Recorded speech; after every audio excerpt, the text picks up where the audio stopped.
বাঙালিদের কাছে বর্ষা আসা মানেই তো ইলিশ আসা। আজ আমার রান্না করেও ইলিশ এসেছে, তাই ভাবলাম সব থেকে জনপ্রিয় পদ ভাপা ইলিশ, ওটাই আজকে বানাই। প্রায় মানুষই তো এই ইলিশ ভাপার রান্নাটা জানে, যুগ যুগ ধরে আমাদের মা ঠাকুমারাই রান্না করে আসছে। তাও আমি ছোট্ট করে একটু বিবরণ দিয়ে নিই রান্নাটার। মাছটাকে 25 মিনিটের মতো নুন আর হলুদ দিয়ে ম্যারিনেট করে রেখে দিতে হবে, যাতে করে ভেতর অবধি নুনটা পৌঁছায়। তারপর এই যে দেখছো সর্ষে বাটা। এরপর অনেকেই ভাবতে পারো সর্ষের বাটাটার কনসিস্টেন্সিটা এতটা পাতলা কেন।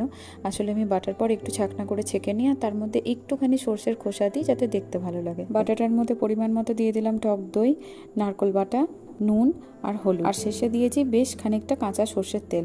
সেটা যদিও আমি রেকর্ড করতে ভুলে গেছিলাম। সব শেষে কাঁচা লঙ্কা দিয়ে টিফিন বাটির ঢাকনাটা বন্ধ করে এই যে বসিয়ে দিলাম ভাপে।